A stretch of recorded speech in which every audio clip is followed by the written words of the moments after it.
On enchaîne notre cours d'évaluation musculaire analytique et on va traiter le petit fessier, le dernier muscle qui forme l'éventail fessier, donc le petit fessier, gluteus minimus en latin. Le petit fessier, c'est un muscle qui s'insère au niveau de la partie antérieure de la ligne glutéale, au-dessus de la ligne supra-acétabulaire, avec une terminaison au niveau du grand trochanter, au niveau de sa partie ou sa face antérieure, contrairement au moyen fessier qui se termine sur la partie latérale. Ce petit fessier se termine sur la partie ou la face antérieure du grand trochanter. Le petit fessier, on va le tester sur l'action de rotation médiale de hanche. Le grand fessier, on l'avait testé sur l'extension de hanche.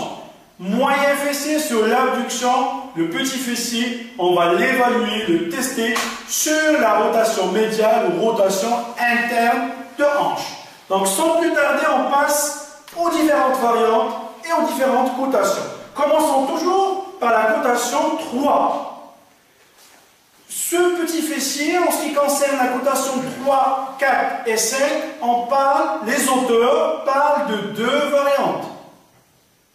Deux variantes conventionnelles ou universelles. Première variante se pratique en position assise en bord de table. Deuxième variante se pratique en décubitus latéral. Commençons par la première variante.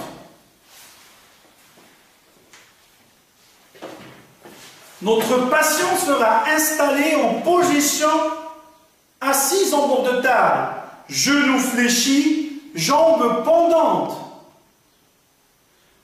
On aura besoin d'un coussin pour pouvoir le placer en dessous du segment fémoral de notre patient.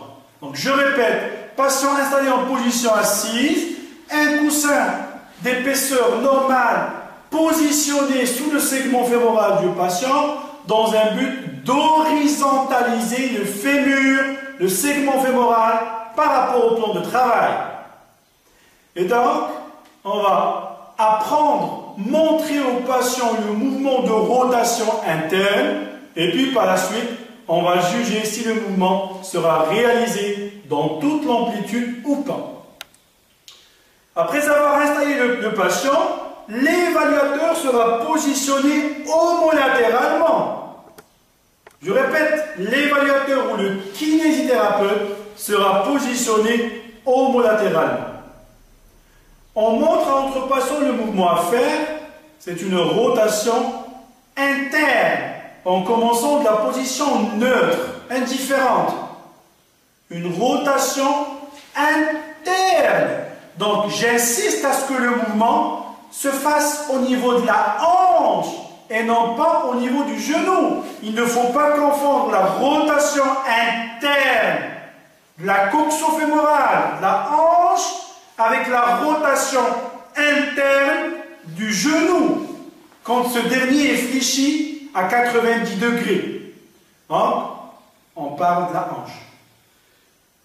Rotation interne, en commençant et en démarrant de la position neutre, l'évaluateur positionné homolatéralement, on doit veiller à ce que notre patient ne compense pas en s'inclinant du côté opposé, parce que en demandant à notre patient de faire une rotation interne devant un déficit, une défaillance assez importante du petit fessier, automatiquement ce patient va faire appel à d'autres muscles. Il va faire appel à son rachis, à son bassin, à d'autres muscles, aux muscles du tronc pour pouvoir compenser cette diminution ou cette faiblesse musculaire. Donc il va falloir se mettre homolatéralement, corriger et plutôt inspecter, bien sûr, éviter à ce que le patient compense en faisant par exemple une inclinaison du tronc du côté opposé, en décollant l'hémibassin du côté attesté, en surélevant l'épaule du même côté, en se penchant derrière ou devant. Donc, position assise, coussin, genoux fléchis, jambes pendantes, kiné placé homolatéralement. Si votre patient parvient à faire ce geste, ce mouvement de rotation interne dans tout secteur, de hanche bien sûr, et non pas du genou, tout en déplaçant le segment jambier et le pied vers le dehors, c'est que son muscle, petit fessier, est coté à 3. Ça, c'était en rapport avec la première variante. Ça, c'était en rapport avec la première variante. J'enchaîne immédiatement par la deuxième variante qui est aussi conventionnelle. Donc, on n'est plus en position assise. J'installe cette fois-ci mon patient en décubitus latéral. Mon patient est placé en décubitus latéral.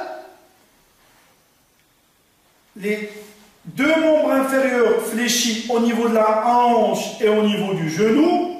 Le membre à tester, c'est le membre supralatéral.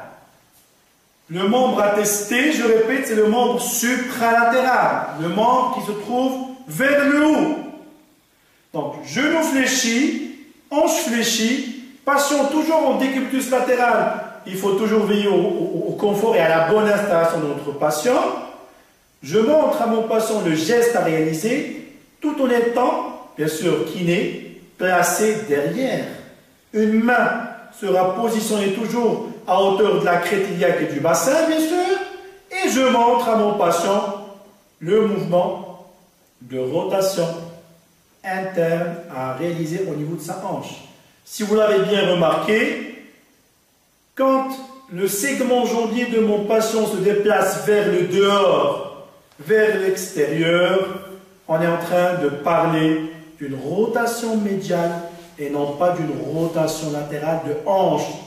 Il ne faut pas confondre la rotation médiale de hanche avec la rotation latérale. Si notre patient parvient à faire ce mouvement sans signe de fatigue et sans compensation, c'est que son petit fessier est coté à 3. J'en profite de la même installation pour vous parler de la cotation 4 et 5.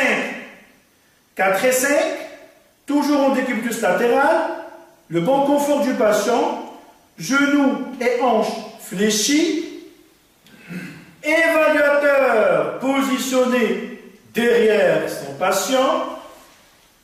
On demande à notre patient de faire une rotation, de réaliser le mouvement de rotation médiale, tout en venant exercer une résistance manuelle d'intensité moyenne, puisque je parle de la cotation 4, au niveau de la jonction tiers moyen, tiers distal de la jambe. Je répète, résistance d'intensité moyenne au niveau de la jonction tiers moyen, tiers distal. Les deux genoux toujours positionnés ou placés côte à côte. Veillez à ce que le mouvement puisse se faire contre résistance dans tout le secteur, tout en évitant à ce que le patient décolle sa hanche, décolle son segment fémoral. Il ne faut pas rompre le lien et la continuité entre les deux genoux, sinon le patient va compenser en faisant appel à d'autres muscles, notamment le moyen fessier. Genoux côte à côte, résistance d'intensité moyenne, mouvement dans tout le secteur, comparativement au côté opposé, muscle côté à 4. Pareil pour la cotation 5, il suffit de rajouter l'intensité de la résistance, toujours au niveau du tiers moyen, tiers distal, la jonction tiers moyen, tiers distal, genoux côte à côte, mouvement dans tout le secteur, comparativement par rapport au côté opposé, donc on juge et on confirme que notre muscle petit fessier est coté à 5. Il nous reste une seule cotation, qui est la cotation 2. Pour cette cotation 2, il va falloir changer de position. Donc, je ne suis plus au décubitus latéral.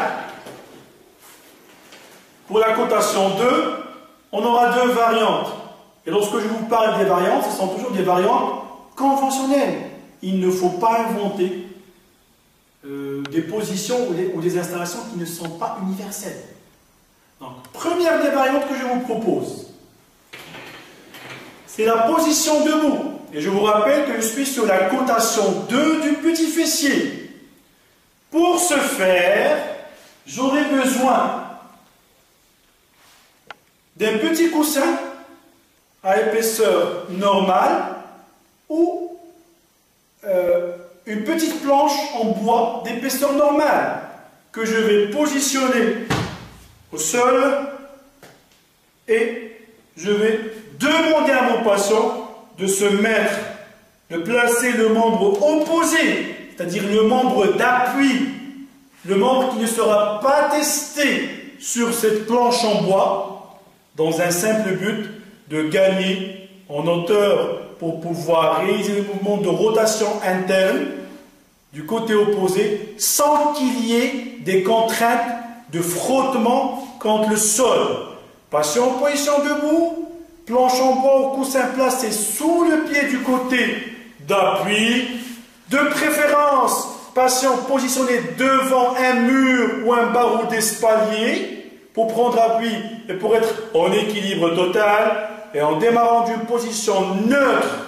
Et lorsque je parle de la position neutre, c'est la position neutre au niveau de la hanche. On demande au patient de faire une rotation interne. Et cette fois-ci, la rotation interne, si vous le remarquez bien, le pied a tendance à partir vers le dedans. Pourquoi? Parce que le genou est tendu. C'est un mouvement de rotation médiane de hanche. Tout à l'heure, le pied avait tendance à partir en dehors avec le segment jambier. Tout simplement parce qu'on avait un genou fléchi. Sur un genou tendu, le pied a toujours tendance à partir ou à regarder ou à s'orienter vers le dedans en ce qui concerne le mouvement de rotation interne. Ça, c'était la première variante. La deuxième variante, c'est la variante la plus simple. On en profite de l'installation de notre patient sur un plan de travail. Patient en décubitus dorsal, coussin sous la tête pour le confort de ce dernier. On démarre d'une position dite neutre et on demande au patient de ramener. Donc je vous donne l'exemple, je vous montre l'exemple par rapport à mon membre inférieur gauche en partant d'une position neutre, position de repos. On demande au patient de ramener sa hanche en rotation médiane, membre inférieur étant positionné sur un plan de travail. Donc, si on veut récapituler, on a deux variantes de rotation 3, 4 et 5.